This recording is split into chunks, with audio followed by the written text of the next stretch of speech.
ఓం అజ్ఞానతిమిరాంధస్య జ్ఞానాంజనశలాకయా చక్షురున్మిళితం యేన తస్మై శ్రీ గురవే నమః. శ్రీచైతన్యమనోభీష్టం స్థాపితం యేన భూతలే స్వయం రూప కదా మహ్యం దదాతి స్వపదాంతికం. వందేహం శ్రీగురో శ్రీయుత పదకమలం శ్రీగురూన్ వైష్ణవాంశ్చ శ్రీరూపం సాగ్రజాతం సహగణ రఘునాథాన్వితం తం సజీవం సాద్వైతం సావధూతం పరిజన సహితం కృష్ణ చైతన్య దేవం శ్రీరాధా కృష్ణ పాదాన్ సహగణ లలితా శ్రీ విశాఖాన్వితాంశ్చ. నమ ఓం విష్ణుపాదాయ కృష్ణప్రేష్టాయ భూతలే శ్రీమతే భక్తి వేదాంత స్వామినితి నామినే. నమస్తే సారస్వతి దేవి గౌరవాణి ప్రచారిణే నిర్విశేష శూన్యవాది పాశ్చాత్య దేశతారిణే. हे कृष्ण करुणा सिंधु दीनबंधो जगत्पते गोपेश गोपिका कांता राधा कांत नमोस्तुते. तप्त कांचन गौरांगी राधे वृंदावनेश्वरी वृषभानुसुते देवी प्रणमामि हरिप्रिये. वाञ्छाकल्पतरुभ्यश्च कृपा सिन्धुभ्य एव च पतितानां पावनेभ्यो वैष्णवेभ्यो नमो नमः. जय श्री कृष्ण चैतन्य प्रभु नित्यानंद श्री अद्वैत गदाधरा श्रीवासादि गौर भक्त वृंद. हरे कृष्णा कृष्ण कृष्णा हरे हरे हरे रामा राम राम हरे हरे. हरे कृष्णा कृष्ण कृष्णा हरे हरे हरे रामा राम राम हरे हरे. हरे कृष्णा कृष्ण कृष्णा हरे हरे हरे राम राम राम हरे हरे. ఈ మనం మొట్టమొదట ఈ ఒకసారి చాప్టర్ 1 లో ఏం జరిగింది అనేది గుర్తు తెచ్చుకుందాము. అర్జును శ్రీకృష్ణ భగవానుడి రథసారథ్యంలో ఇరుపక్కల సైన్యాలు చూసిన తర్వాత విషాదానికి లోనైతే స్వజనువులనందరినీ బంధువులందరినీ గురువుల్ని తాతలు చంపాల్సి వస్తుందని చెప్పేసి విషాదానికి లోనైతాడు కదా. అయినప్పుడు అతడికి విజయ చిహ్నాలన్నీ ఉన్నాయి, వాళ్ళ పక్కే విజయం ఉంది, సాక్షాత్తు భగవంతుడు ఉన్నాడు, మన హనుమాన్ ఛత్రం ఉంది, అలాగే చక్కగా అగ్నిదేవుడు ఇచ్చిన రథం ఉంది. ముఖ్యంగా కురుక్షేత్రం ది హోలీ ప్లేస్, అక్కడ వేదాలు చదవబడ్డాయి, ధర్మక్షేత్రం. ధర్మం స్థాపించడానికే భగవంతుడు అక్కడికి ఇచ్చేశాడు అనమాట, సారథి రూపంలో అక్కడికి. ఇన్ని ఉన్నా కానీ అతను కరుణా హృదయుడు కాబట్టి అతనికి ఏది కరుణ, సుఖం లేదు, అలాగే పాప భీతి, ఇంకా వంశనాశనం జరుగుతుంది, ఈ రకరకాల కారణాలు భగవంతుడికి చెప్తూ నిరాశకు లోనై మన గాంధీవాన్ని వదిలేసి కూలబడ్డాడు. అంతవరకు మనం చూసాం. దీనికి ఇప్పుడు అతనికి ఏం కావాలి? మన నిజ జీవితంలో మనకి ఏదొచ్చినా తల్లిదండ్రులకు చెప్పుకుంటారు, కష్టం లేదు, భౌతికంగా స్టడీ చేసేటప్పుడు గురువులను అడిగి సందేహం తీర్చుకుంటారు. కానీ కొన్ని విషయాలలో సరి అయిన మార్గం చూపించాలంటే ప్రామాణిక గురువు కావాలి. ఇక్కడ గురువుగా ఎవరున్నారు? ఇప్పుడు సఖ్యభక్తుడు శ్రీకృష్ణ భగవాన్ సాక్షాత్ కృష్ణుడు ఇప్పుడు ప్రామాణిక ఆచార్యుడిగా ఆ పాత్ర పోషించబోతున్నాడు అనమాట. హరే కృష్ణ. ఓకే, ఈ 2వ అధ్యాయంలో మొదటి శ్లోకం చూద్దాం. సంజయ ఉవాచ తం తథా కృపయావిష్టం అశ్రుపూర్ణాకులేక్షణం విషీదంతమిదం వాక్యం ఉవాచ మధుసూదన. సంజయుడు పలికెను, మనం మనస్సు కృంగిన వాడై శోకతప్త హృదయంతో కంటి నిండా నీరు నిండి ఉన్న అర్జునుడి చూసిన శ్రీకృష్ణుడు ఈ విధంగా పలికెను. కళ్ళల్లో కూడా ఫుల్లుగా నీరు పెట్టేసుకున్నాడు అర్జునుడు. ఎంత ఆ హృదయాన్ని, కలిగిపోయిన హృదయం, ఎంత మెతగా హృదయము, క్షత్రియులకి ఉండరాదని కాదు, అతని శుద్ధ భక్తుడు ప్లస్ ధర్మాత్ముడు అయినందుకు అనమాట. అతన్ని చూసి భగవంతుడు ఈ విధంగా పలికాడంటే మనం నెక్స్ట్ శ్లోకాల్లో చూస్తామన్నమాట. ఈ ఇవంతా ఏది ఆ కన్నీరు అనేది అనమాట, అది పురుషుడు ప్లస్ క్షత్రియుడికి ఆ జాలి చింత కన్నీరు అనేది సరి అయిన జ్ఞానము లేనిది తెలుస్తుంది అనమాట. అంటే నిత్యమైన మనం శాశ్వతమైనది ఏది ఆత్మ. ఆత్మ కోసం జాలి చూపాలి కానీ ఇక్కడ ఇక్కడ అందుకే అలా చూపించకుండా ఏం చూపిస్తున్నాడు, ఈ భౌతికమైన దేహాల కోసం పరితపిస్తున్నాడు అనమాట. అంటే ఎలా ఉంటుంది, ఒక సముద్రంలో ఎవరన్నా నీళ్ళల్లో పడ్డారనుకోండి, మనిషిని రక్షిస్తాం కానీ అతన్ని వదిలేసి దుస్తుల్ని రక్షించమా కదా. అంటే మన బాడీ అంటే మన దేహం అనేది ఆత్మకు తొడగబడిన ఒక వస్త్రం అనమాట. ఆ వస్త్రాల కోసం ఈయన ఒక క్షత్రియుడైన వాడు దుఃఖించరాదనమాట. అర్జునుడికి ఇది అతనికి తగినట్లుగా లేదనమాట. అందుకే ఈ దుఃఖాన్ని చేయాలంటే భగవంతుడు ఇక్కడ ఈ బోధన చెప్తున్నాడు. కృష్ణుడు ఇంకా అంటున్నాడు అనమాట. ఇక్కడ ఏమంటున్నాడు అనేది ఇక్కడ చూద్దాం.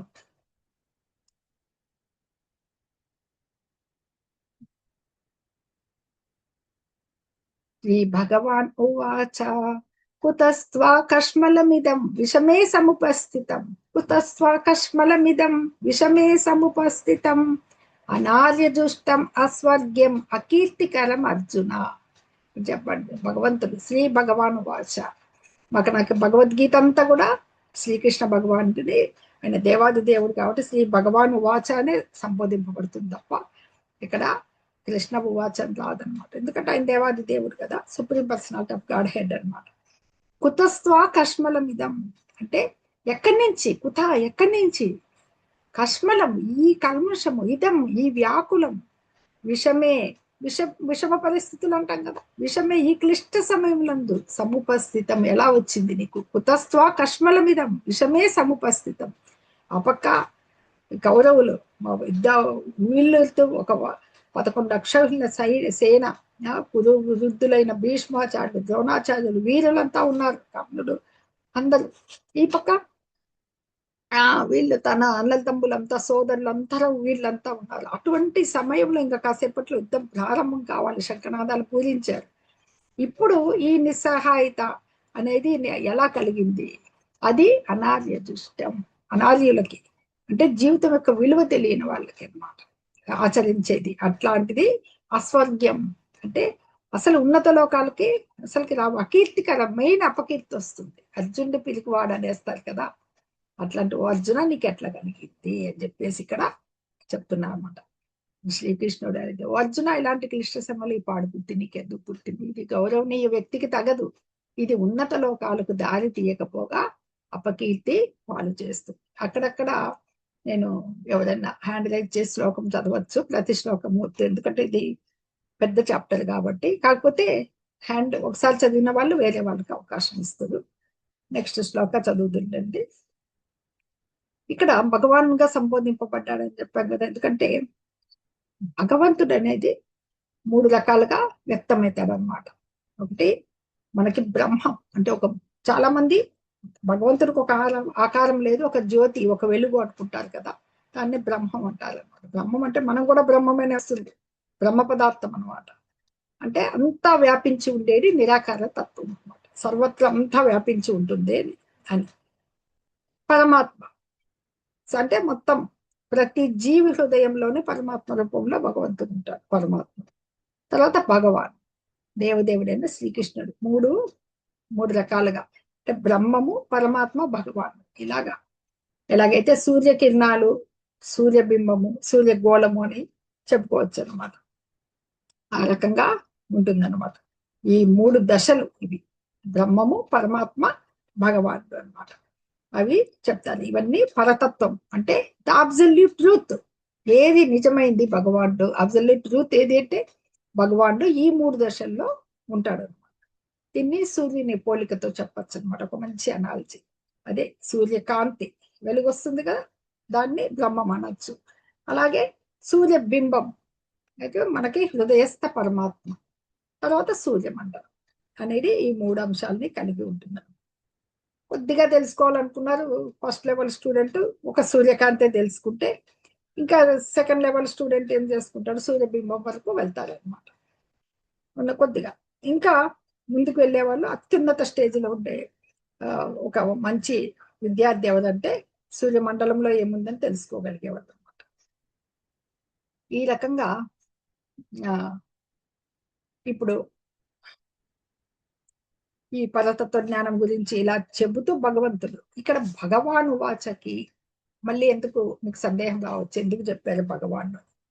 నిన్న కూడా అడిగారు మనకి, అరే రామ ఎందుకు ఫస్ట్ రాకుండా అరే కృష్ణ ఎందుకు వచ్చిందంటే, దేవాది దేవుడైనా మీకు ముందు ముందు అధ్యాయాలు వస్తాయి కాబట్టి నిన్న వివరంగా చెప్పలేదు. ఫస్ట్ అధ్యాయం శ్రీకృష్ణ భగవానుడు దేవాది దేవుడు, భగవానుడు. ఆ భగవానుడు అనే దానికి మీరందరూ వ్యాస మహాముని పేరు వినే ఉంటారు, వేద వ్యాసులు అంటారు. వేదాలను విభజించారు.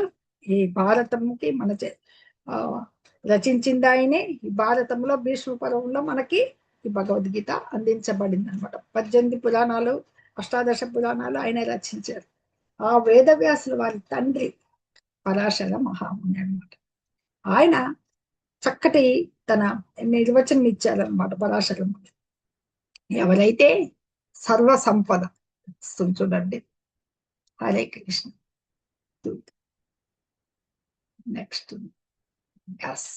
దేవాది any one possessing all the opulence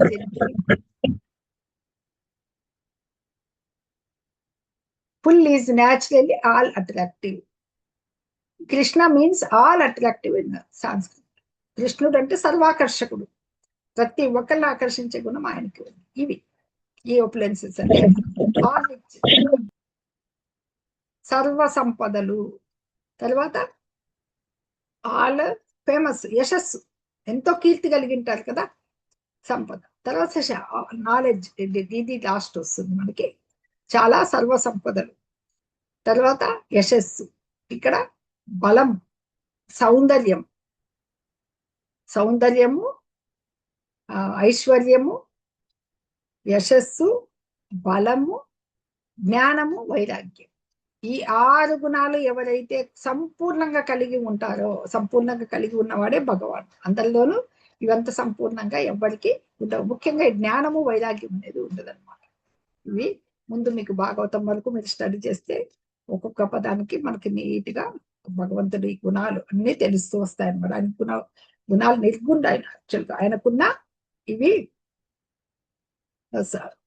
సమగ్ర స్థాయిలో సంపూర్ణంగా ఇవి కలిగి ఉన్న లక్షణాలు అన్నమాట. ఎందుకంటే ఈ శక్తి, ఇక్కడ చాలా శక్తిమంతులు ఉంటారు ప్రపంచంలో, అందమైన వాళ్ళు ఉంటారు, యశస్సు కలిగి ఉంటారు, జ్ఞానవంతులు, వైరాగ్యవంతులు. మేమే అన్ని కలిగి ఉన్నామని ఎవరు చెప్పుకోలేదు అనమాట. ఎందుకంటే అన్ని గుణాలు ఎవరికి పూర్ణంగా ఉండవు. అట్లాంటి పూర్ణ పురుషోత్తముడు భగవంతుడు మాత్రమే అర్హత ఉందన్నమాట. అది ఇక్కడ మనకి భగవానుడు అనే దానికి ఎందుకు అనేది ఇక్కడ చెప్తున్నారు అనమాట.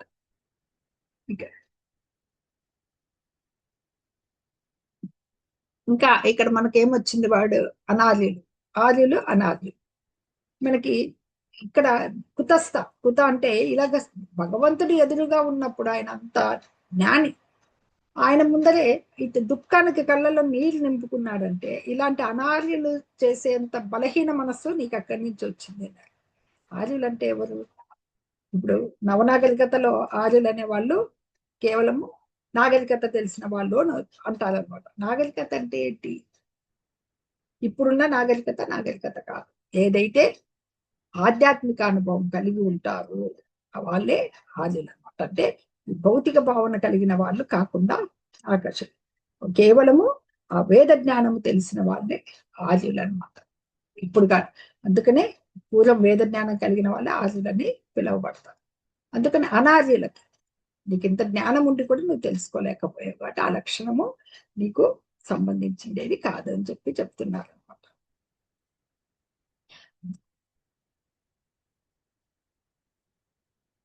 హరే కృష్ణ. ఈ శ్లోకం ఎవరైనా చదువుదురు, నేను చెప్తాను. ఇంకా చెప్తున్నారు శ్రీకృష్ణ భగవాన్. క్లైబ్యం స్మగమపార్థ నైతత్వయుపపద్యతే క్షుద్రం హృదయ దౌర్బల్యం త్యక్తోత్తిష్ట పరంతప.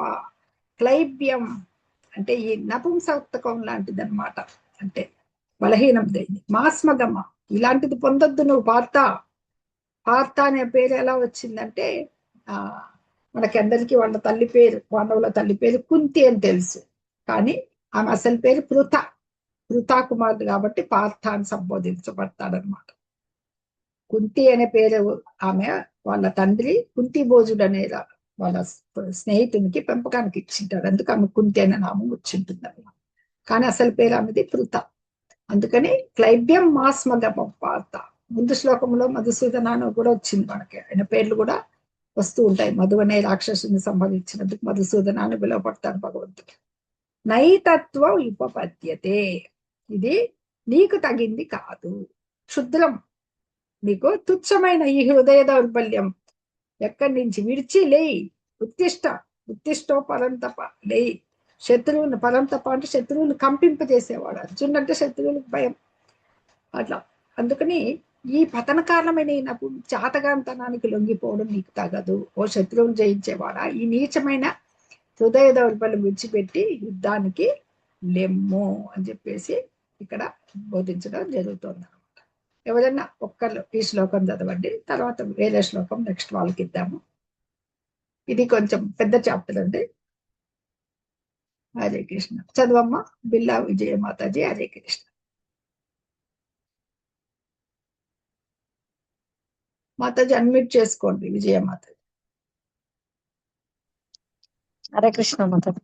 క్లైబ్యమాస్మ గమః పార్థ నైతత్వయుపపద్యతే శూద్రం హృదయ దౌర్బల్యం త్యక్తోత్తిష్ట పరంతప. థ్యాంక్ యూ మాతాజీ. ఇక్కడ ఎందుకు తాతనేయుడు కదా ఈ ఆర్త. ఎందుకంటే ఈ పృథ ఎవరు? శ్రీకృష్ణ భగవానికి సాక్షాత్తు మేనత్త. అంటే తన తండ్రి అయిన వసుదేవుని, కుంతిదేవి వసుదేవుని సోదరి. ఎందుకంటే రక్త సంబంధికులు వాళ్ళిద్దరు అన్నమాట. ఇక్కడ తనక క్షత్రియుడు అయ్యుండి నీవు ఇట్లాంటి బలహీనానికి నీవు లోను కాకూడదని చెప్పేసి మనకి ఇక్కడ చెప్తున్నాడు. తెక్తోటిస్ట్, ఈ చేతగాంతనానికి ఉండకూడదు అన్నమాట. ఇక్కడ భగవంతుడే సాక్షాత్తుగా ఉన్న ఇంత బలహీన మనస్తత్వానికి వచ్చారని చెప్పచ్చు అనమాట. అది హృదయ దౌర్బల్యము. అంటే ఆ హృదయ దౌర్బల్యానికి, ఆ ఉదార స్వభావానికి, అదే ఉదార స్వభావం అని ఆయన అనుకుంటున్నాడు. దౌర్బల్యం అని భగవంతుడు హెచ్చరిస్తున్నాడు అనమాట ఇక్కడ. అర్జున ఉవాచ కథం భీష్మమహం సంఖ్యే ద్రోణం చ మధుసూదన ఇషు విప్రతి యోత్స్యామి పూజార్హ వరిసూదన. అర్జునుడు మళ్ళీ పలుకుతున్నాడు. అర్జునుడు పలికెను, ఓ శత్రు సంహార, ఓ మధుసూదన, పూజార్హులైన భీష్మ ద్రోణాదులను బాణాలతో నెలలా పట్టగలరు. ఇద్దరు పూజింపదగిన వారు. ఎందుకంటే ఒకరు గురువు, వీళ్ళ దగ్గర ద్రోణాచార్యుల దగ్గర విద్యను నేర్చుకున్నారు వీళ్ళు.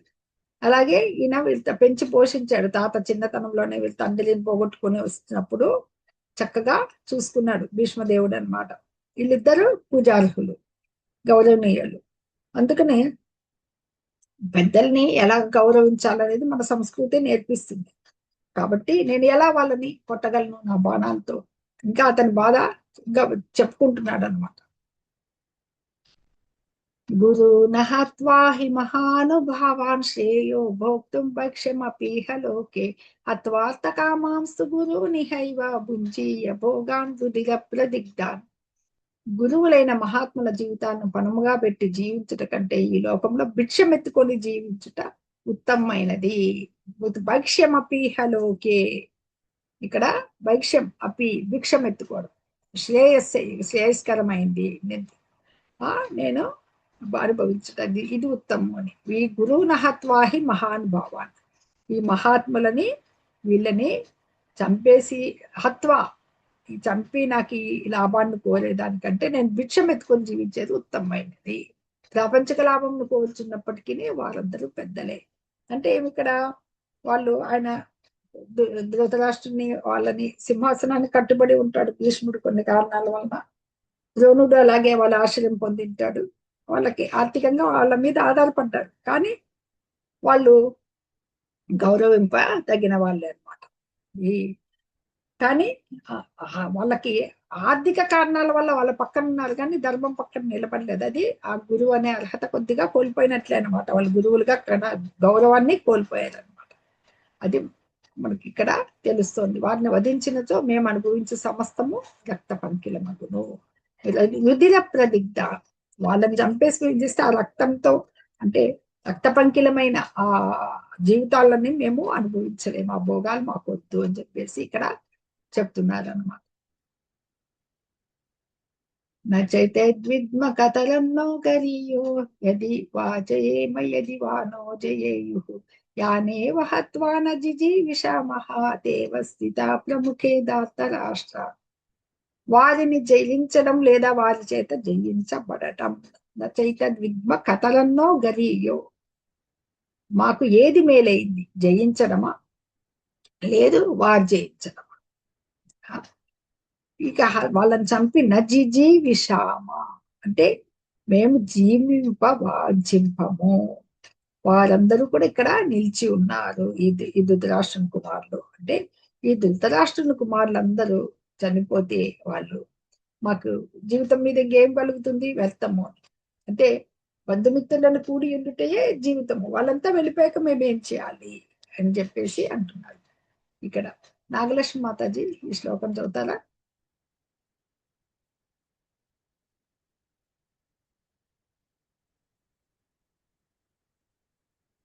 ఓకే.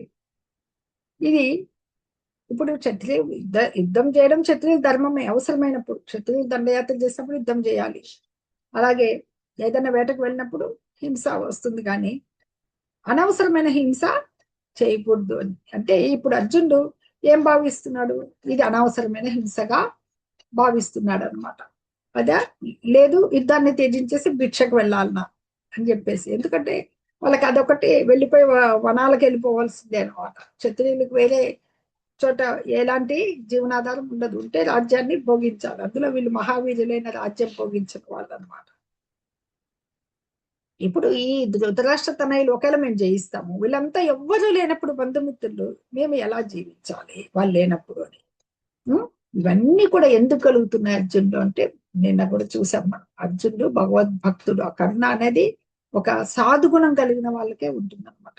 అందుకని అది జ్ఞానం ఉంది చక్కగా. ఆ జ్ఞానం ఉన్నందుకే అతనికి ఆ జ్ఞానంతోనే మాట్లాడుతున్నాడు అనమాట. కానీ జ్ఞానంతో పాటు వైరాగ్యం కూడా వచ్చింది కొద్దిగా. నేను బిచ్చమెత్తుకొని జీవించడం అనేది ఒక మంచి పొజిషన్ లో ఉన్న రాజకుమారుడు చెప్పాల్సిన ఇది కాదు. అంత వైరాగ్యంతో మాట్లాడారు అనమాట. అంటే ఇదంతా కూడా అర్జునుడి ధర్మ లక్షణాలని తెలియజేస్తుంది.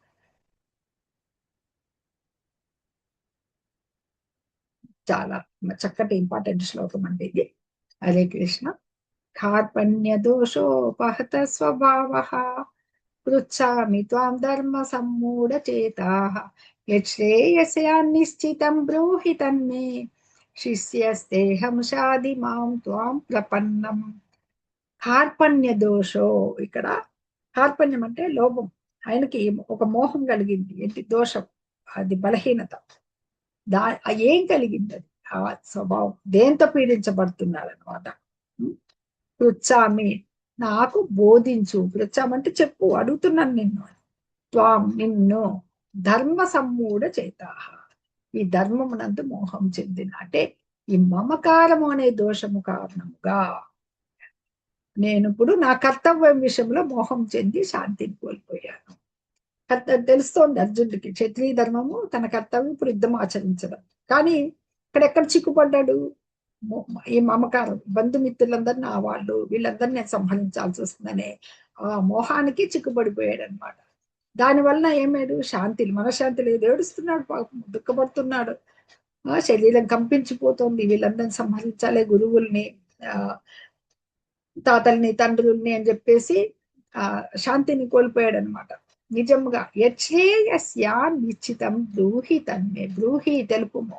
యశ్రేయస్యా నిశ్చితం, యశ్రేయ ఏది శ్రేయస్కరము, స్యాత్ అగునో, నిశ్చితం నిశ్చయముగా, బ్రూహి తెలుపుము, తత్ అది నాకు, శిష్య ఇప్పుడు శిష్యస్తేహం షాది మాం త్వాం ప్రపన్నం, నేను నీకు శిష్యుడిగా.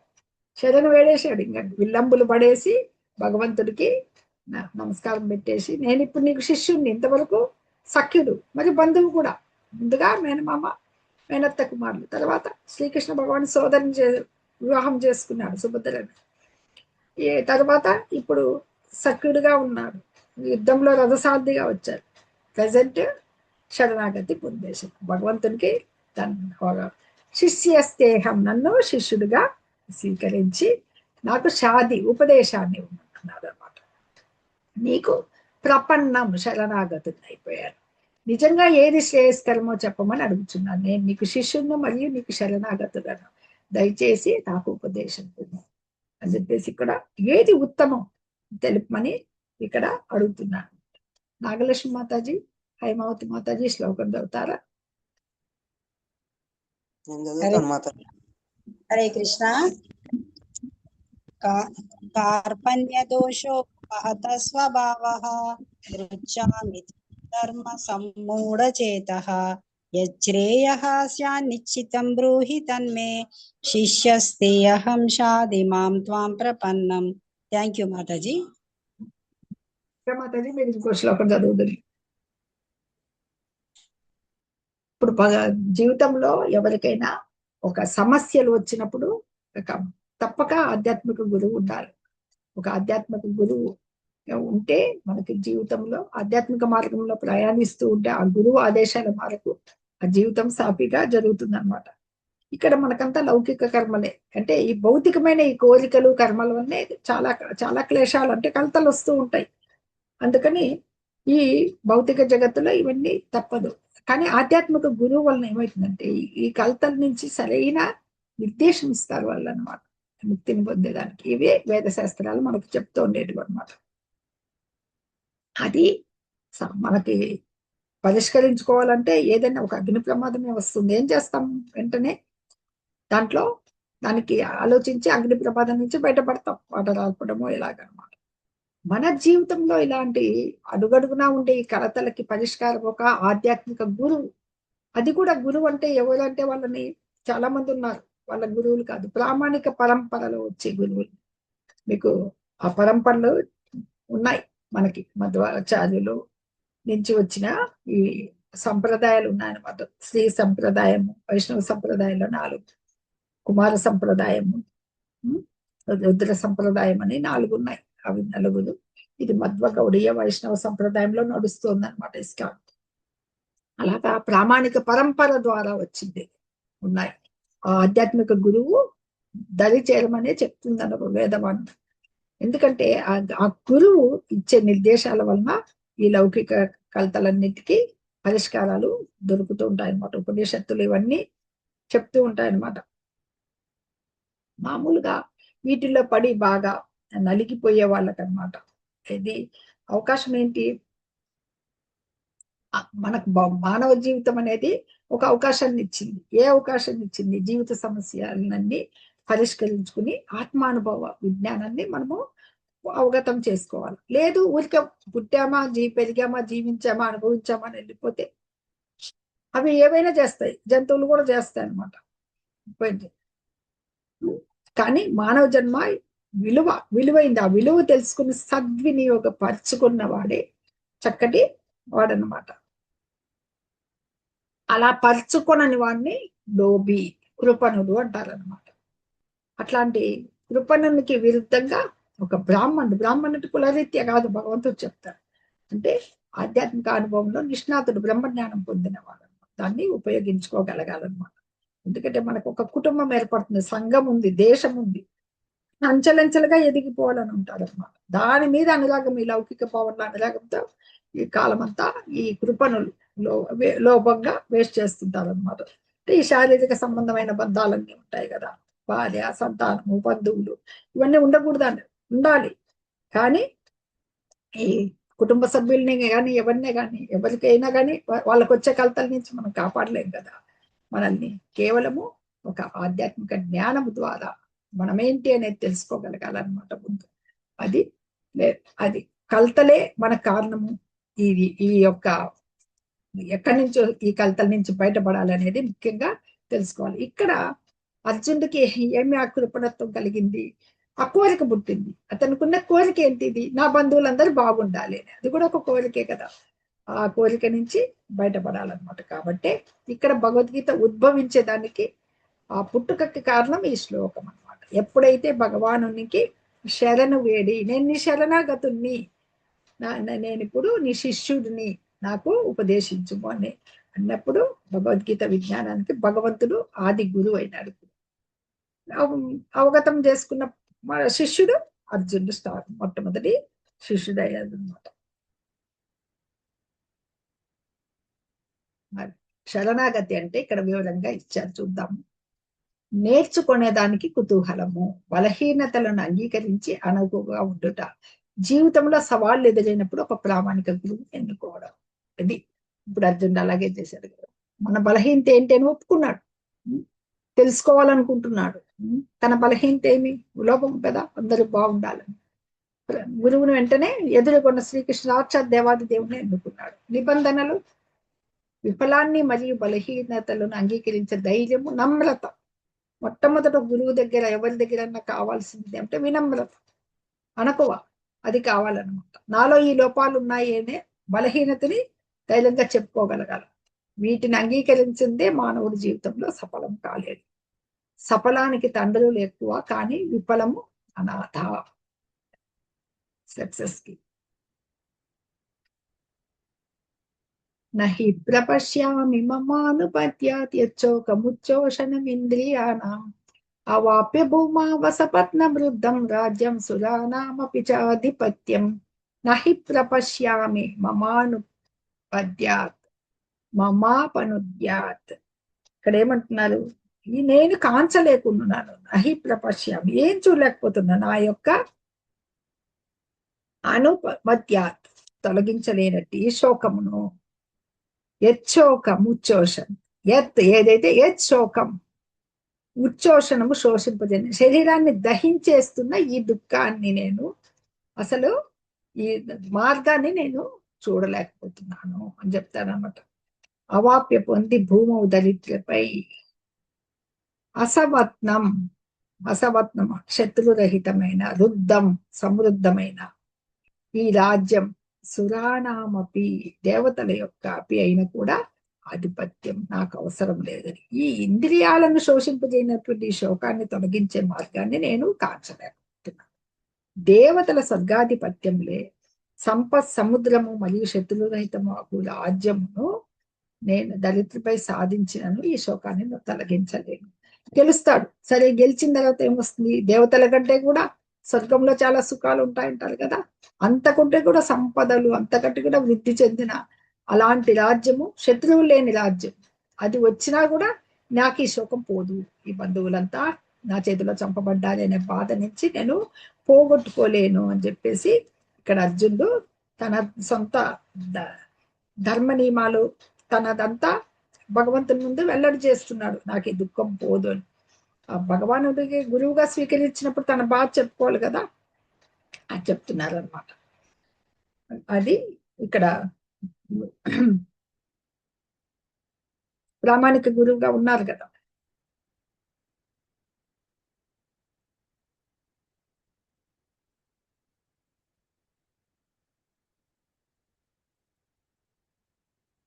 మాతాజీ ఇందాక చదివారు కదా లేఖ మాతాజీ, ఈ శ్లోకం చదువుతారా? హరే కృష్ణ. హరే కృష్ణ మాతాజీ.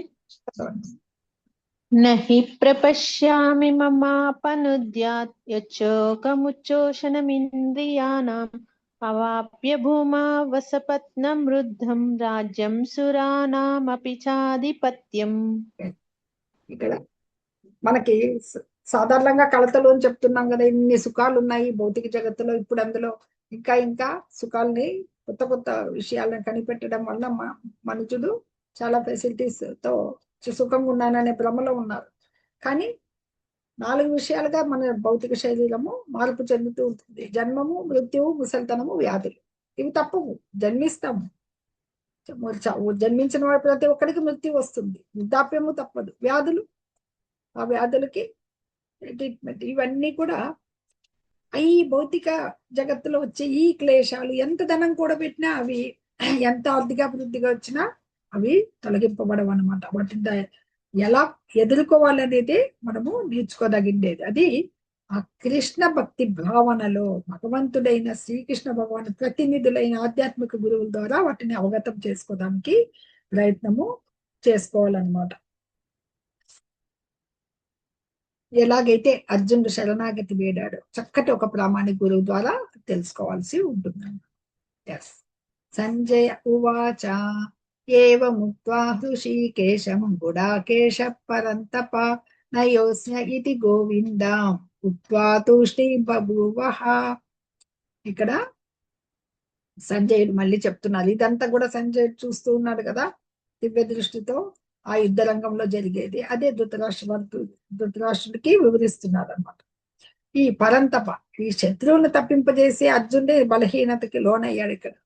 అటువంటి అర్జునుడు ఇలా పలికి గోవిందా నేను యుద్ధం చేయనని పలికి మౌనం వహించాడు అన్నమాట.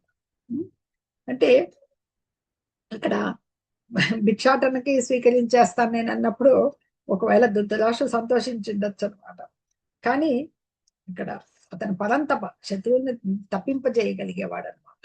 అది ఇక్కడ సంజయుడు సంబోధించాడు. అందుకే గుడాకేశ, గుడాకేశ అనేది వస్తుంది మనకి. అంటే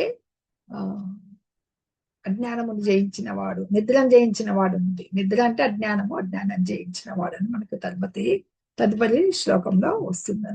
తర్వాత తమువాచ హృషీకేశ ప్రహసన్నివ భారత సేనయోరుభయోర్మధ్యే విషీదంతమిదం వచ.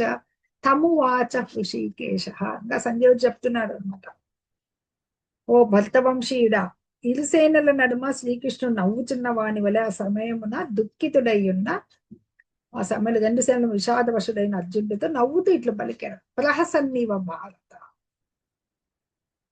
సేనయోరుభయోర్ మధ్య, ఆ రెండు సేనల మధ్య విషాదమైన ముఖం వేసుకుని ఉన్న అతనితో భగవంతుడు నవ్వాడు. చిరునవ్వు. ఈ అజ్ఞానంలో ఉన్నాడు అతని బాధ చూసి అర్జున్ దేవాది దేవుడు కదా భగవానుడికి వచ్చిందనమాట. ఇక్కడ హృషీకేశుడు గుడాకేశుడు వీళ్ళిద్దరు మిత్రులు. ఈ మిత్రుల మధ్య ఈ సంభాషణలో ఇద్దరు గురు శిష్యులు అయ్యారు కదా. ఈ గురు శిష్యుల సంభాషణ ఈ ఇరు సైన్యాల మధ్య జరుగుతోంది అన్నమాట. అది నెక్స్ట్ చూద్దాం. హరే కృష్ణ. 8 నుంచి 10 వరకు అర్జున్.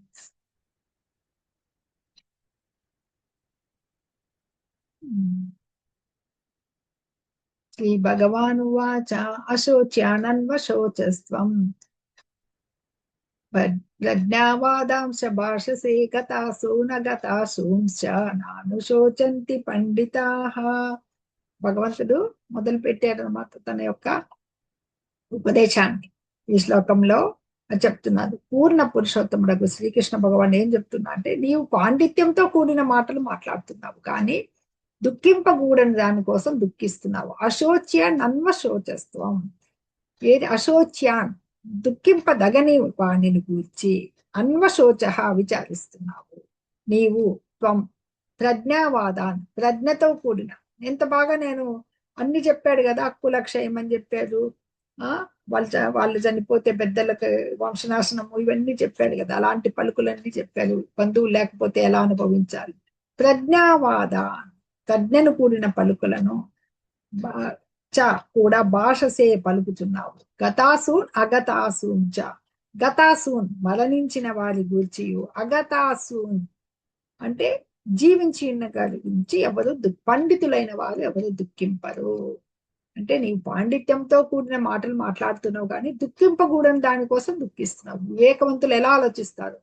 చనిపోయిన వారి గురించి కానీ బ్రతికున్న వారి గురించి కానీ దుఃఖింపరు. ప్రతి మనిషి పుట్టిన తర్వాత మృత్యువు తప్పదు. అందుకని ఆత్మ ఏంటి అని తెలిసిన పండితుడు ఉంటాడు కదా. ఆ ఆత్మ, మనిషి దేహం చనిపోతుంది కానీ ఆత్మ మరణించదు. అందుకని అట్లాంటి పండితులకు ఎవరు శోకించరు దాని గురించి. అంటే ముందు ముందు రాబోయేది జ్ఞానం. జ్ఞానం అంటే ఏంటి? భౌతిక పదార్థము ఆత్మ. భౌతిక పదార్థం అంటే మన దేహం, నశించిపోయేది ఇది. అందుకని వాటి ధర్మ నియమాల గురించి ఆలోచించాలన్నమాట. ఆత్మ, ఇవి భగవంతుని గురించిన జ్ఞానం. ఇది గొప్ప ప్రజ్ఞ గల పండితులు ఆలోచిస్తారనమాట. అందుకని నీకు తగినట్లుగా లేదు, అని మందలిస్తున్నాడు అనమాట భగవంతుడు ఇక్కడ ఈ పలుకులు. పాండిత్యంతో నేను మాట్లాడాను, జ్ఞానంతో అనుకుంటున్నాము, ఇది జ్ఞానము కాదు అని చెప్పేసి భగవంతుడు ఇక్కడ హెచ్చరిస్తున్నాడు అనమాట అర్జున్. నత్వేవాహం జాతు నాసం నత్వం నేమే జనాదిబాహ నచైవ న భవిష్యామః సర్వే వయమతః పరం. శ్లోకం చదవాలనుకున్న వాళ్ళు హ్యాండ్ రైజ్ చేయండి. నత్వేవాహం జాతు నాసం, నేను కానీ నీవు కానీ రాజులందరూ కానీ.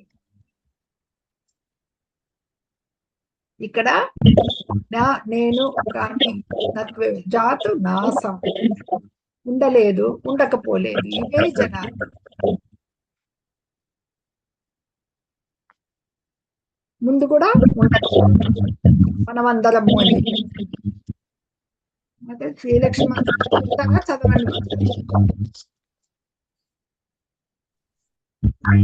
చాహం జాతో నాసం జనాత్స నచైవ న భవిష్యామః సర్వే వయమతం పరం. మతం పరం, మనమందరము పరం, ఇక ముందు ఉండకపోము, భవిష్యత్తులో ఉంటాం. మనము నిలిచి ఉండని సమయం లేదు. అంటే మన దేహాలు ఉండవు, ఆత్మలు అనేటివి మళ్ళీ మళ్ళీ పుడుతూ ఉంటాయన్నమాట అని చెప్తున్నారు. అమృతవల్లి మాతాజీ శ్లోకం చదువుతారా? చదవండి. అమృతవల్లి మాతాజీ, హరే కృష్ణ. అన్మ్యూట్ చేసుకోండి. మాతాజీ మ్యూట్ లో ఉన్నారు, మీరు అన్మ్యూట్ చేసుకోండి. హరే కృష్ణ. విజయ మాతాజీ మీరు చదవండి.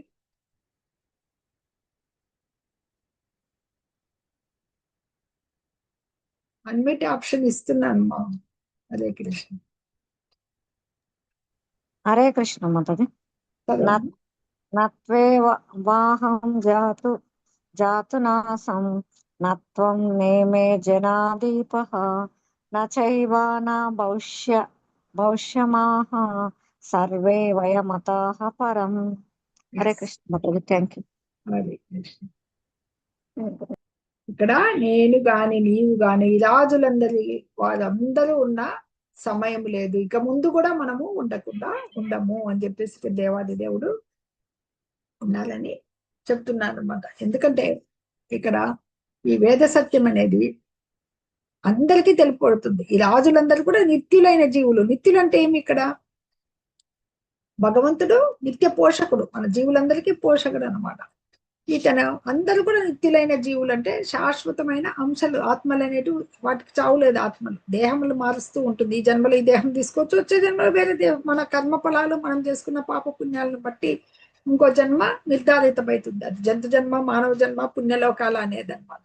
అందుకు ఏ సమయమునైనా మనము ఉంటాం, భవిష్యత్తులో ఉంటాము, ముందు ఉన్నాము, ఇప్పుడు ఉన్నాం అనమాట. నువ్వు బాధపడుతున్నది దేని గురించి? అదన్నమాట. అందరూ ఉంటాం, మనం ఉండకపోతున్నాము అని చెప్పేసి ఇక్కడ భగవంతుడు చెప్తున్నారు అనమాట. అది మనకు ఉపనిషత్తులు కూడా చెప్తాయన్నమాట. కఠోపనిషత్తు చెప్తుంది, నిత్యో నిత్యానాం చేతనానాం ఏకో బహూనాం యో విదదాతి కామాన్ తమ్మాత్మస్థం ఏను పశ్యంతి ధీరాః తేషాం శాంతి శాశ్వతి చేతలే శాం అని చెప్పి నేతలే శాం అని చెప్తుంది అనమాట. అంటే ఎప్పటికీ నిత్యమైంది. ప్రతి జీవి హృదయంలో భగవంతుడు పరమాత్మ రూపంలో ఉంటాడనమాట. అలాంటి భగవంతుడిని ఆ దర్శించగలగడమే బాహ్యంగాను అంతర్గతంగాను. అది ఎవరైతే దర్శించగలుగుతారో ఆ సాధు పురుషులు ఆనందాన్ని పొందగలుగుతారు. అదే ఆధ్యాత్మికత్వం అన్నమాట. అందుకని నువ్వు ఈ బాహ్యంగా కనిపిస్తున్న ఈ శరీరాలను చూసి నీవు శోకించకూడదు అని చెప్పి భగవంతుడు తన ఉపదేశాన్ని పెట్టాడనమాట. ఎందుకంటే ప్రతి మనుజుడికి 4 రకాలైన దోషాలు ఉంటాయి. 4 రకాలంటే మన ఇంద్రియాలు అసమగ్రాలు అనమాట. ఇంద్రియాలు అంటే మన ఏవైనా నేత్రాలు తీసుకుంటాం. నేత్రాలతో ఇప్పుడు కనపడుతుంది, ఒక తాడు ఉంటుంది, మనకు కాంతి లేదనుకోండి, అదే మనము పాము అనుకుని భయపడుతూ ఉంటాం, సర్పం అనుకుని. అలాగా మనం కళ్ళతో చూసిందంతా కూడా ఇది నిజం కాదన్నమాట. అలాగ మాయ, శరీరమే మన దేహం, ఇదే శాశ్వతం అనుకునే మాయలో పడి ఉంటాం అనమాట. ప్రతి ఒక్కళ్ళలోనూ వంచాలనే గుణం ఉంటుంది. మనల్ని మనం మోసం చేసుకుంటూ ఉంటాం అనమాట. నేను చాలా తెలివైనవన్నీ అనుకోవడం కూడా ఒక మోసమే. అలాగే తప్పులు, నిశ్చయంగా తప్పులు చేస్తారు. తప్పులు చేయని మానవుడు అంటూ ఉండడు అన్నమాట. అది అంటే 4 విధాలైన దోషాలు. ఈ మానవుడు ఎప్పటికీ ఉపదేశాలు స్వీకరించాలి. ఒక ఆధ్యాత్మిక భగవంతుడి లాగా ఒక ప్రామాణిక గురువు నుంచి తీసుకోవాలన్నమాట. అది ఎలా ఉండాలి అంటే మనం చెప్పాం కదా, తేనె సీసా.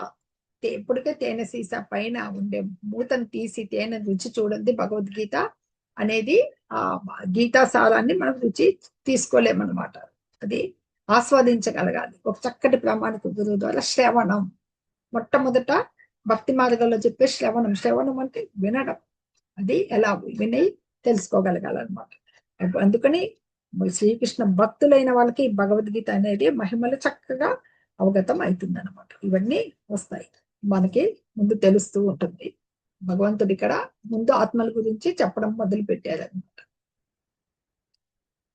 దేహినోస్మిన్ యథా దేహే కౌమారం యౌవనం జరా తథా దేహాంతర ప్రాప్తి ధీరస్తత్ర న ముహ్యతి. దేహినోస్మిన్ అంటే ఎవరైతే దేహాన్ని ధరించారో అదే దేహదారి. యథా ఎట్లు ఈ దేహమునందు, కౌమారం అంటే బాల్యంలోను, యవ్వనంలోను, జర ముసల్తనంలోను, తర్వాత తథా దేహాంతర ప్రాప్తి మరణం వస్తుంది, మళ్ళీ ఏ దేహం తీసుకుంటారో. ధీరుడు, తెలిసిన ధీరుడు ఎలాంటి మోహాన్ని పొందడు అని. దేహదారి ఈ దేహంలో బాల్యం నుండి, యవ్వనం నుండి, దాని నుండి ముసల్తనానికి క్రమంగా సాగిపోతుందో, అదే విధంగా మరణ సమయంలో జీవాత్మ మరి యొక్క దేహంలో ప్రవేశిస్తుందో, వివేకవంతులు దీంట్లో మోహాన్ని పొందరు. ఈ దేహము ఇట్లే నిలబడుతుందా? ఒక యవ్వనం వచ్చిన వాళ్ళకి చాలా అప్పుడు ఇంకా ఇదే ప్రపంచం అనుకుంటారా యవ్వనంలో ఉన్నప్పుడు అనమాట. ఉండదు, ఆ దేహం మార్పు చెందుతూ ఉంటుంది. పుట్టినప్పటి నుంచి బాల్యం వస్తుంది, తర్వాత కౌమారం వస్తుంది, ఆ తర్వాత యవ్వనం వస్తుంది, తర్వాత వృద్ధాప్యం. అలాగా మరణానంతరం ఏ దేహం చెప్పాం కదా, ఇంకో దేహం తీసుకోవాల్సి వస్తుంది అనమాట. సరే, ఇప్పుడు భీష్మ ద్రోణాదులు అంటున్నారు మరణ విషయాల్లో అర్జునుడు చింతించడానికి కారణం లేదు. ఎందుకంటే వాళ్ళు పాత దేహాలు వదిలేసి కొత్త దేహాలు పొందబోతున్నారు, లేదు పుణ్యలోకాలకి వెళ్ళబోతారు అనమాట. అంటే మన సుఖాల కోసం కానీ దుఃఖాల కోసం కానీ మన కర్మలను అనుసరించి ఒక దేహము తీసుకోవాల్సి వస్తుంది అనమాట. ఈ భీష్ముడు ద్రోణుడు తప్పక ఆధ్యాత్మిక లోకాలు, ఎందుకంటే పుణ్యాత్ములు కాబట్టి వాళ్ళు వెళ్ళవచ్చు, కనీసం దేవతా శరీరాలైనా పొందొచ్చు అనమాట. ఈ ధీరుడు అంటే ఎవరు? ఇప్పుడు ధీరస్తత్ర అన్నారు. కరెక్ట్ గా ధీరుడు అంటే ఏమి అర్థం తీసుకోవాలంటే, ఈ ఆత్మ, ఇంతవరకు ఆత్మ గురించి చెప్పుకున్నాం. పరమాత్మ, హృదయంలో ఉండే పరమాత్మ. ఇక ఈ భౌతిక ప్రకృతి మనం ఉండేది, ఇంకా ఇంకో లోకం ఉంది, ఆధ్యాత్మిక ప్రకృతి. వీటి గురించి సంపూర్ణ జ్ఞానమే తెలిసిన వాడే ధీరుడు. ఆత్మ, పరమాత్మ, ఈ భౌతిక ఆధ్యాత్మిక ప్రకృతులకు సంబంధించిన పూర్తి జ్ఞానాన్ని, అవగాహన కలిగి ఉన్నవాడే ధీరుడని పిలువబడతారు. అట్లాంటి ధీరుడు ఈ దేహపరమైన మార్పులు ఉన్నాయి కదా, వీటికి అసలు మోహము చెందడనమాట. అది ఇక్కడ భగవంతుడు చెప్తూ ఉన్నారనమాట.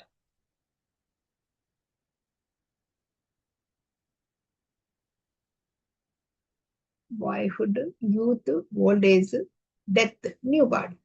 అలా డ్రెస్సులు మార్చుతున్నట్లు అనమాట. మనకు వార్డ్రోబ్ లో ఉంటాయి, ఒక్కొక్క రోజు ఒక్కొక్క డ్రెస్ తీసుకుని వేసుకుంటూ ఉంటారన్నమాట. అలాగే ఆత్మ కూడా ఎన్నో దేహాలు మార్చిన తర్వాతే భగవంతుని తెలుసుకునే వరకు ఆ దేహాలు ఈ జన్మ మరణ చక్రాల్లో తిరుగుతూనే ఉండాలి, రొటేషన్ అనమాట. అది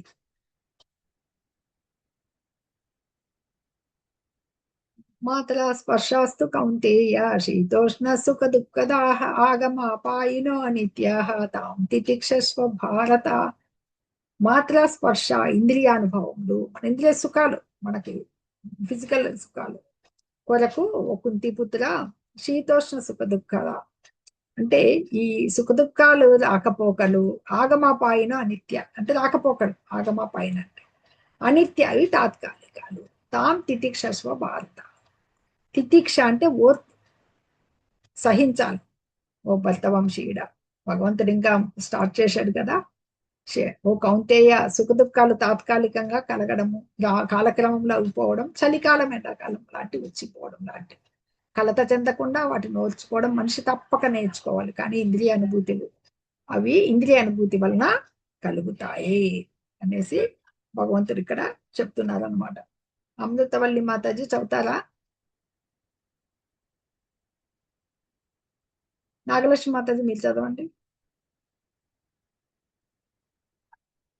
మాత్రా స్పర్శస్తు కౌంతేయ శీతోష్ణ సుఖ దుఃఖదాః ఆగమాపాయనో నిత్యాః తాం స్థితిచ్ఛస్వ భారత. బాగా చదివారు మాతాజీ. హరే కృష్ణ. హరే ఇప్పుడు కృష్ణ. సుఖ దుఃఖాలు తాత్కాలికంగా కలగడము, అవి వచ్చిపోవడం లాంటివి. ప్రతి మనకి ఋతువులు ఎలా మారుతుంటాయో చూస్తాం. ఎండాకాలం వస్తుంది, ఎంత వేడిగా ఉందో, ఇంకా ఈ సంవత్సరం ఎక్కువ అని చెప్పుకుంటున్నాం కదా. అవన్నీ ఇక్కడ మన విద్యుక్త ధర్మాలు, మన పనులు మనం చేసుకోవడంలో సుఖ దుఃఖాలు అనేటివి ఎలా పోలుస్తున్నా అంటే భగవంతుడు ఈ శీతాకాలం ఎండాకాలం లాగా అనమాట. సుఖం వస్తుంది, చల్లగా హాయిగా ఉంటాం చలికాలంలో.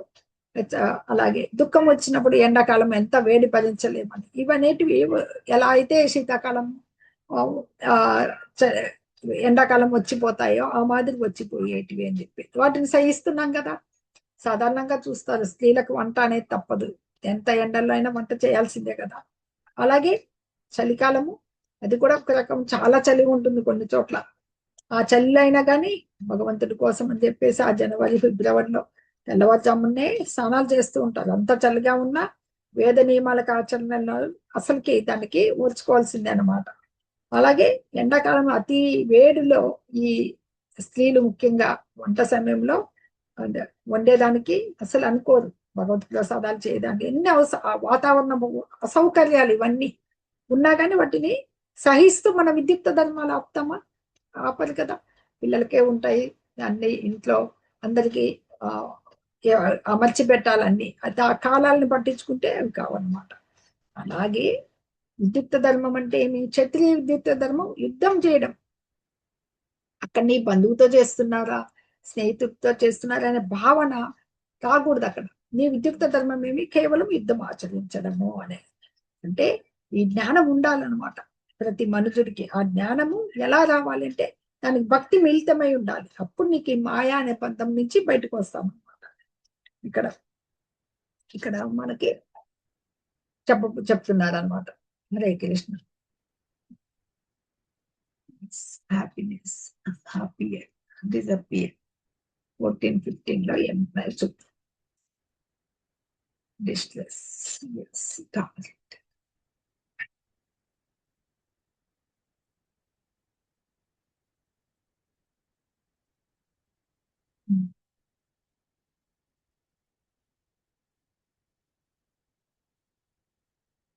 ఆ పర్సనలిస్ట్, సోల్, మెటీరియల్ బాడీ, ఆత్మ. ఎస్, ఆత్మ ఇప్పటికీ మారదు. 16-19 శ్లోకాల నుంచి 15వ శ్లోకం చూద్దాం. 20 శ్లోకానికి వెళ్ళిపోయి ఓకే. ఇంకా భగవంతుడు ఏం చెప్తారంటే ఈ సుఖ దుఃఖాలతో కలతనందక ఆ రెండింటి అందు ధీరుడై నిలిచేవాడే మోక్షానికి అర్హుడు అని చెప్పేసి చెప్తారు. ఈ భౌతిక దేహానికి శాశ్వతమైంది కాదు, ఆత్మ నిత్యమైంది.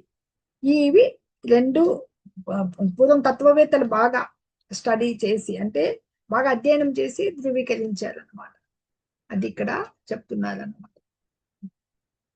నిజం, అబ్సల్యూట్ ట్రూత్ అంటే పర్సనలిస్ట్ ఆస్తికులు, నాస్తికులు, నమ్మని వాళ్ళు నిరాకారవాదులు అనమాట. అది దీన్ని ఇది వీళ్ళు నిరాకారవాదులు. ఇది భౌతిక దేహమే, కేవలం శూన్యాన్ని ఆరాధించే వాళ్ళు అనమాట.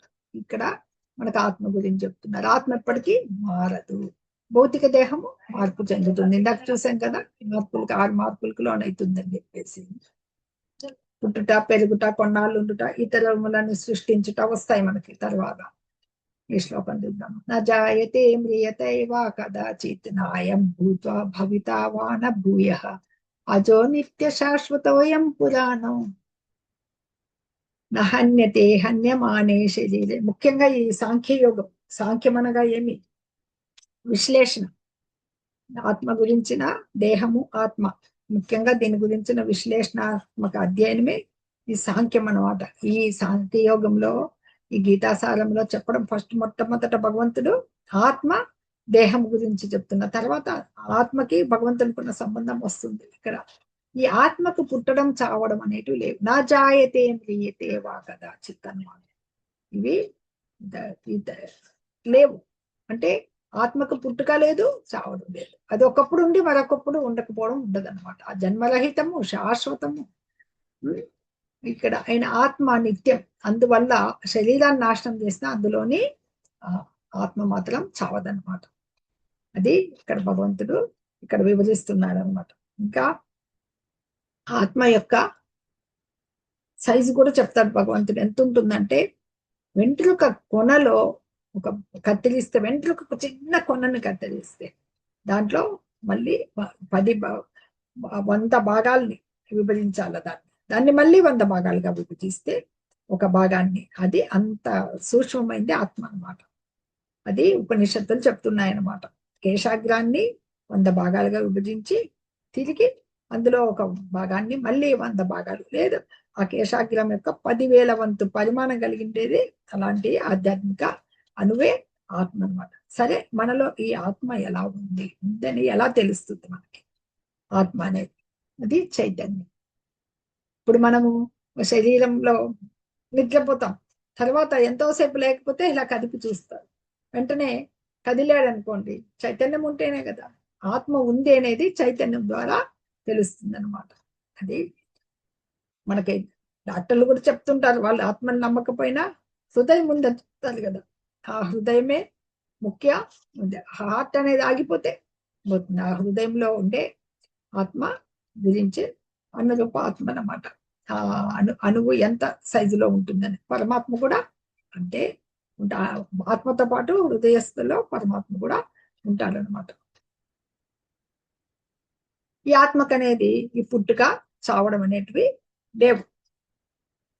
ఎందుకంటే జీవాత్మ అనేది అణు ఆత్మ, భగవంతుడు విభు ఆత్మ.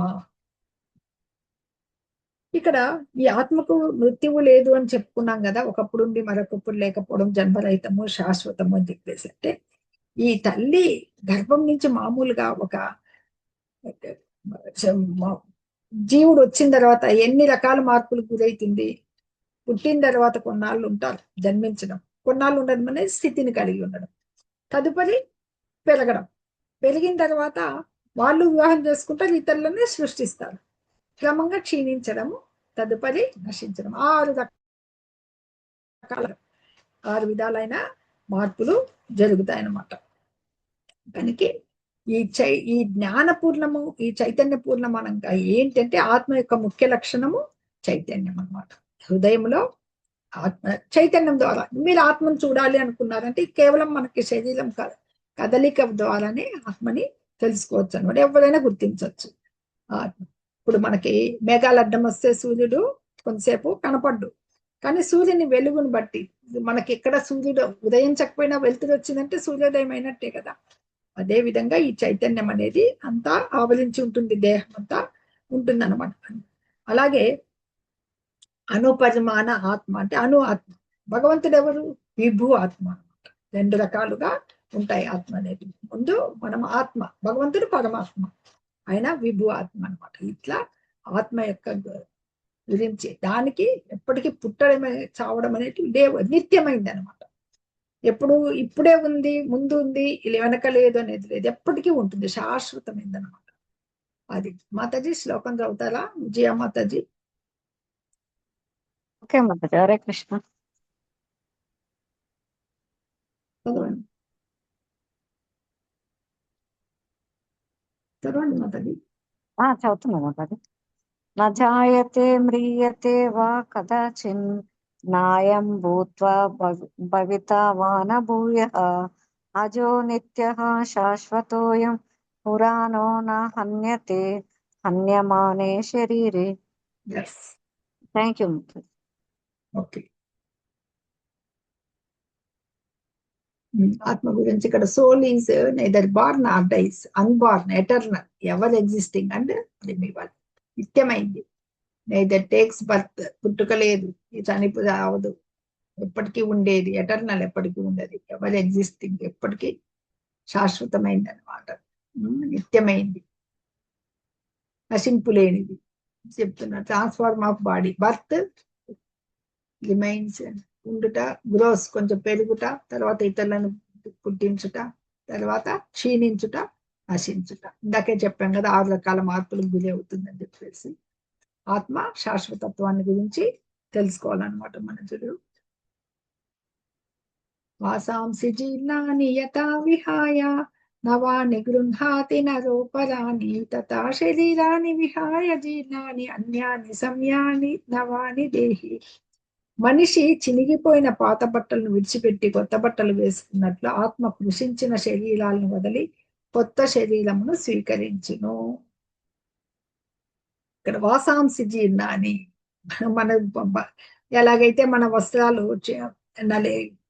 చిరిగిపోయాయి అనుకోండి, వెంటనే కొత్త వస్త్రాలు ధరిస్తాం కదా, అదే ఆత్మ కూడా ఈ జీర్ణమైన శరీరాన్ని అంతమైపోతుంది, అది క్షీణించిపోయి నశించిపోతుంది కదా, ఇంకప్పుడు వెళ్ళిపోతుంది ఆత్మ, వెళ్ళిపోయి కొత్త దేహాన్ని పుణ్యకర్మ ఫలాలను బట్టి అది ఏ దేహం తీసుకుంటుందంటే అది మనం ఈ జీవితంలో మనం జీవించే విధానము, నువ్వు ఏ భావంలో జీవిస్తున్నావో నువ్వు ఈ చేసే పుణ్య ఫలాలను బట్టి నెక్స్ట్ జన్మ నిర్దేశితమవుతుంది అనమాట. ఈ దేహాన్ని నుంచి ఇంకో దేహానికి ఆత్మ మార్పు అనేది ఎవరి వల్ల సాధ్యమవుతుంది? కేవలం భగవంతుని కరుణ అన్నమాట. ఇద్దరు ఇక్కడ ఆత్మ పరమాత్మ అనే వాళ్ళు ఎలా ఉంటారంటే, ఒక చెట్టు ఉందనుకోండి, ఇక్కడ చూపిస్తారు చూడండి, చెట్టు మీద 2 పక్షులు ఉన్నాయనుకోండి, 2 పక్షులు, ఒకటి జీవాత్మ ఒక పక్షి, పరమాత్మ ఒక పక్షి. పరమాత్మ సాక్షిభూతుడు, సఖ్యుడు అనమాట. జీవాత్మ అనే పక్షి ఏం చేస్తుందంటే, ఆ చెట్టుకు బోల్డ్ పళ్ళు ఉంటాయి, అంటే ఈ భౌతిక జగత్తులో ఉండే కోరికలు అనమాట మనం తీర్చుకోవడం. ఆ పళ్ళను భోగించాలి అనే ఆతృతతో భోగిస్తూ ఉంటుంది తప్ప పక్కనున్న మిత్ర పక్షిని అంటే భగవానుని గుర్తించదు. మన ఆత్మ కూడా అంతే, మనతో పాటు ఉన్న పరమాత్మని ఎవరు, పరమాత్మ ఆదేశాలను అసలు స్వీకరించదు. నీవు ఎలా నిర్దేశించాలి, ఎంతసేపు ఆ భౌతిక ఆ వృక్షంపై ఉన్న ఆ పండ్లను భోగించాలనే ఆకాంక్షతోనే ఉంటారనమాట. ఈ 2 పక్షులు గుణరీతి ఒక్కటే, భగవంతుడు. కానీ ఈ భౌతిక వృక్ష ఫలాల చేత భౌతిక జీవి ఆత్మ ఆకర్షింపబడ్డాయి. ఇక్కడ శ్రీకృష్ణ భగవానుడు ఎవరు? సాక్షిభూతమైన పక్షి, మిత్రుడు. అర్జునుడు ఫలమారగించే పక్షి అనమాట. వాళ్ళ స్నేహితులే గాని ఇక్కడ గురువు భగవంతుడు, శిష్యుడు అర్జునుడు అనమాట. ఇది ఈ సంబంధాన్ని మర్చిపోయామనుకోండి, అక్కడే మనతో పాటు ఒక స్నేహితుడు ఉన్నాడు, ఆయన ఆదేశాలు స్వీకరించాలనేది మర్చిపోయినందుకే మనము తర్వాత జన్మ తీసుకుంటూ ఉంటాం. అంటే ఈ దేహం ఒక దేహం నుంచి ఇంకో దేహానికి మార్చుకుంటూ వెళ్తాం అనమాట. అంటే ఇక్కడ దేహం అనేది వృక్షం, ఆ చెట్టు ఏంటి? దేహం. ఆ వృక్షంపై జీవాత్మ ఈ రకరకాల ప్రయాసలు పడుతూ ఉంటుంది అనమాట బోధించేకి. ఆ గురువుగా మనం ఎప్పుడైతే భగవంతుని అక్కడ అంగీకరిస్తామో అప్పుడు ఈ సర్వశోకాల నుంచి మనకి విముక్తి లభిస్తుంది అనమాట.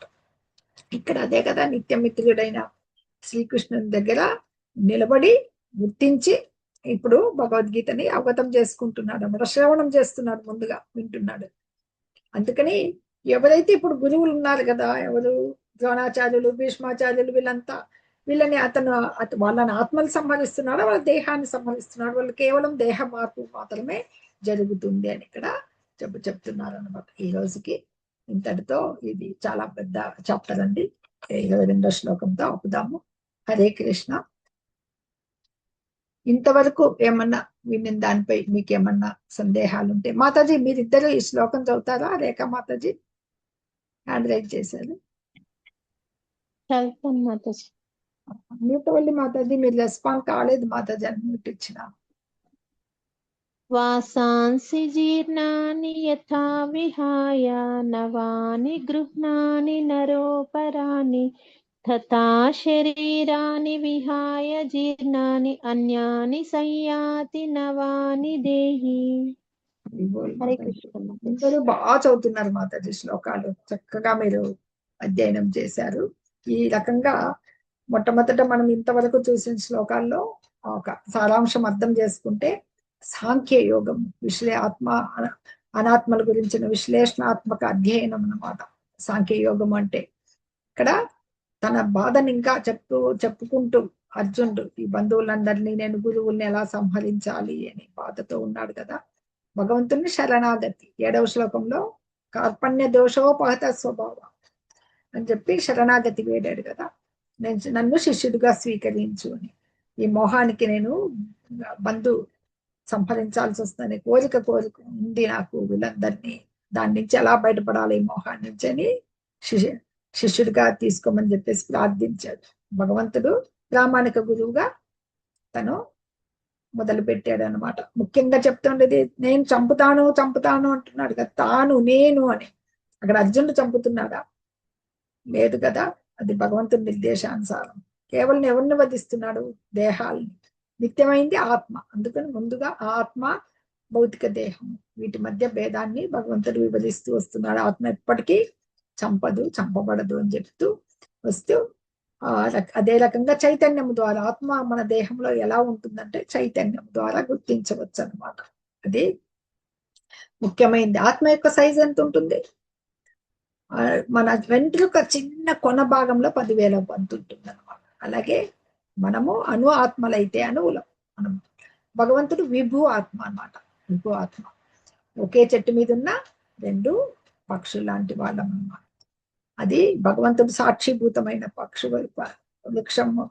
పక్షి అయితే జీవాత్మ ఇక్కడ భోగించాలనే గెంతుతూ ఉంటుంది.